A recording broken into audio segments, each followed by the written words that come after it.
You guys finally made it back. Congratulations. And we should be working right now, but we're on auction time. Oh crap. Gosh dang it. And we're bidding on a planter. It's got 4 minutes left. And we did have a $2,000 buffer on our max bid. And the bid just went up and it's tying us for our max bid. So now we're gonna have to bid again. But we're down to 4 minutes left. I'm not gonna show you guys the planter because if I show you then what good does it make for a surprise? But I will tell you not whether or not we buy it or not. Oh, we're down to 3 minutes. Hey, we're hauling dirt too, by the way. Gosh, this is exciting. All auctions are good for is to get my hopes up and then get crushed at the very end. Well, we had a little bit of a mishap, you know. Let's just say the truck decided it was gonna have some issues, such as some fuel line issues. So after a couple hours, we are back now, got a new fuel filter, and the fuel filter is located way back in there. Like, I mean, you can barely see it from here, and oh gosh, look, it's gonna suck real bad. And I really hope this fixes the issue, because if it does not, then we've really got ourselves in a pickle. I just had a new one happen to me. You guys can't see it at all. I had to climb up under there to get the filter loose. As soon as the filter got loose, you know where diesel fuel hit me at? Right in my ear hole. My ear hole. That's a new one. Like, I mean, just like dead center straight in. I guarantee that ain't good on anything up in here. But on the good news is the filter I just took out had a lot of trash in it. So I'm really thinking that's probably the issue.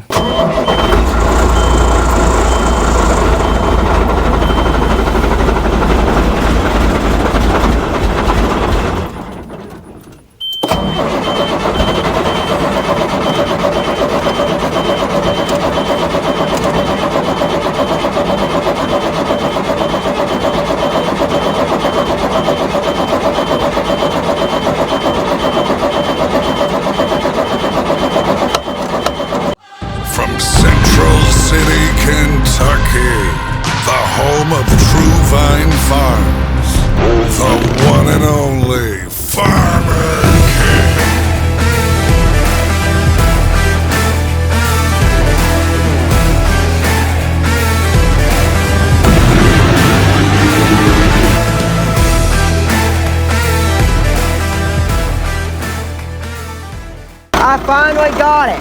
So I had to fight this thing like a dog to get it to start because there's no primer pump on it. So what I ended up doing to get the air out is I loosened up one of the injector lines, turned the motor over while the injector line was loose, pushed that air out, then clamped it back on, and now she's running. Hallelujah, praise Jesus. Well, it was running and now it's died again. I don't know, I don't care. It's a later problem. I'm sure it'll rain tonight and make this box full of dirt just complete mud. I'm sure that's what it'll do. But yeah, this is just, I mean, just like, why has it got to be like this? Why me? The why me theory. Come on, man.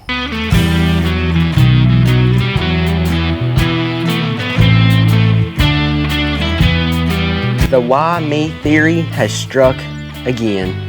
It hit again. So when I finished talking to you guys, that was Wednesday night, July 3rd. Yesterday was July 4th, and we sort of took the day off in a way.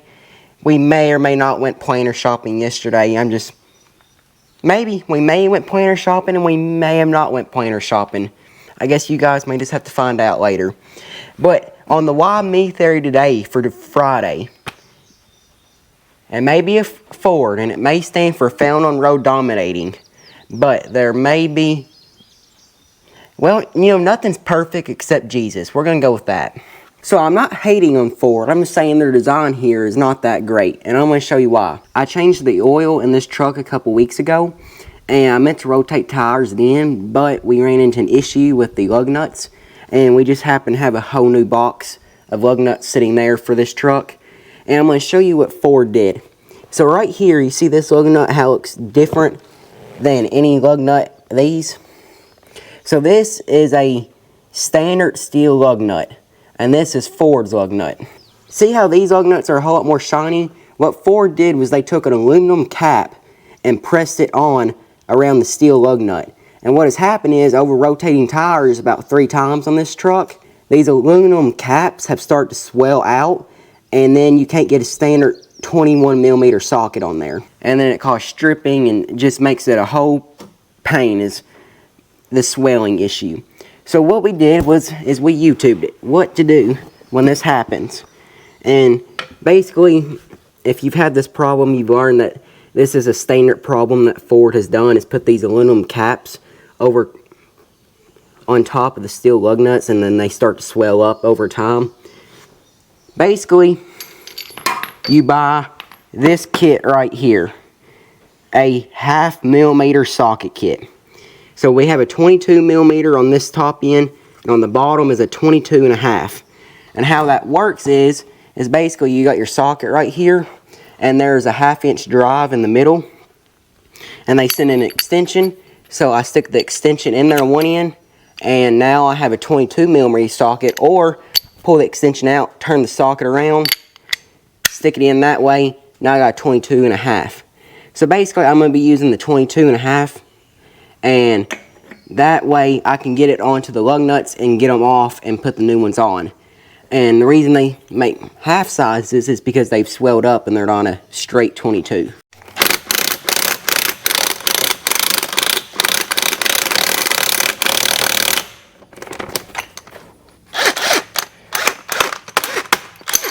Oh, hot dog, that's what I needed. Right, so I'm going to show you guys a prime example. Look at this lug nut. Can you see where the aluminum's at and where the actual lug nut is? So what happened on this one is I originally thought that I stripped out the stud, which would, on this truck, it's an F350, so it's very heavy duty built. And to take a DeWalt 1/2-inch impact and strip out a stud, get it there in a minute, that would be very hard to do unless it's just, you know, one of those odd out ones out. But what actually happened, the aluminum was spinning, and the stud and the lug nut was not moving. So another reason that these things are a pile of junk is the aluminum pretty much just gave up, and yeah, it's a nightmare. I spent probably 30 minutes on this wheel. Each one you got to hammer the socket on, take a breaker bar, break it loose, then take it to a vise, and they send a punch with the socket to hammer the lug nut back out, and then you keep going. Don't worry, I'll show you guys the process. I never thought I'd see the day. Oh, that was exhausting. It's hot and humid, and there's no air moving like at all. I should get our fan out. That'd probably help a lot. I think I'm gonna have to go to the house and get like a water break. This is exhausting. And I got 3 more to go. Why me? Alright, I'm gonna show you guys taking one lug nut off. Now I got that wheel off, and I've got this rear wheel off, and I went ahead and put the wheel that's going to go on back here on, and of course we bought a new box of lug nuts to put on to fix the issue. But the way we do it is front straight back, back's crisscross. Basically meaning your front wheel is come straight back, and then your back right will go to your front left, and back left will go to your front right. It's confusing, and I almost have to Google it every time we do this job because I forget. But this job is been a pain, because every lug nut, I got one off on this back tire right here, and every lug nut socket gets jammed on. You got to punch the thing out. Aluminum's flying everywhere, and these things, junk. Basically, we're just going to look at our lug nuts, and like this one is a 22.5. That's all will fit it. So we're going to take our hammer, hit it on there, because who cares at this point. And then our impact, for whatever reason, these lug nuts are super tight, so our impact's not been able to get them off. So we're taking our breaker bar, sticking in there. Then we gotta have our cheater bar also, and basically just breaking the things loose.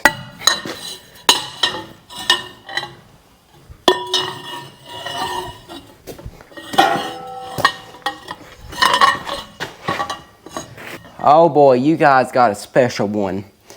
I think this one, the aluminum stripped out on it. Oh, great.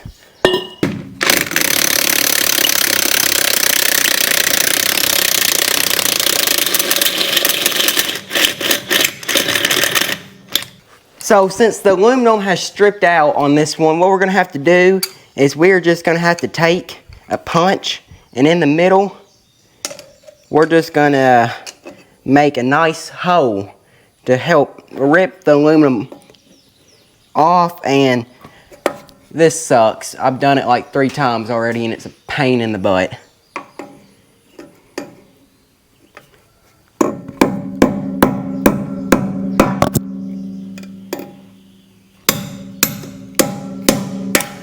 So I got that lug nut off, and just like I said, as soon as you got that aluminum cap off, it spun right off. Put the impact on there with a normal socket and have a normal lug nut, it spins right off. The socket kit we bought to get the lug nuts off is great. They send a little bar, you stick down in the socket, and you hit the lug nut out. So look, well, ain't that funny? But with these lug nuts and the aluminum cap, most of the time our bar is just poking a hole right through the aluminum cap and not hitting the lug nut out of the socket. It's a good idea. It's a dog fight. That's all I got to say. So we've learned from the mistakes of my father is we're gonna use vice grips when we hold a chisel, and we're gonna try to beat the socket off again.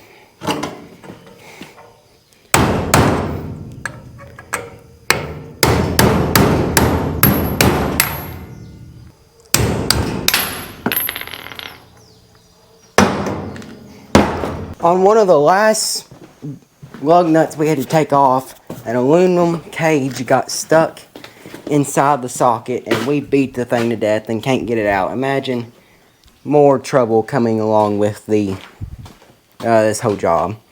So we've come to conclusions that we're just gonna melt the aluminum out of the socket.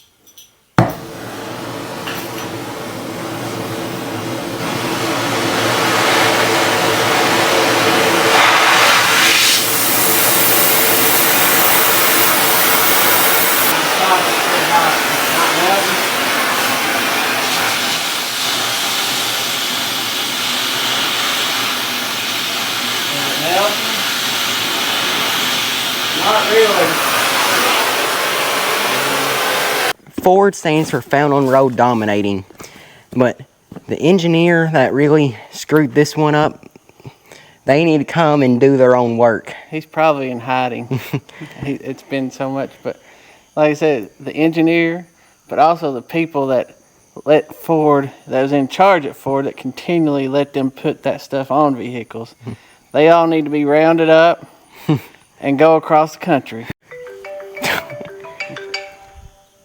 What were we saying? That all the engineers and all the people in charge that continually, still I think to this day, put that crap on Fords, they need to be rounded up, taken across the country, and have to take all those lug nuts off. You know, it's pretty bad. I started this job around 3:30 today, and what is it, 7 o'clock? Yeah. And I took probably a 5-minute break, and that's it. And that's how long I worked on it. And what is there, 8 lug nuts a wheel? You were down at the house longer than 5 minutes. No, I just drank a bottle of water, and I came back up here. Yes, it took a long time. But it could always be worse. We could always own a Chevy. Thank you guys for watching this video. Hope they enjoy it. Remember, faith, family, farm. See you in the next one.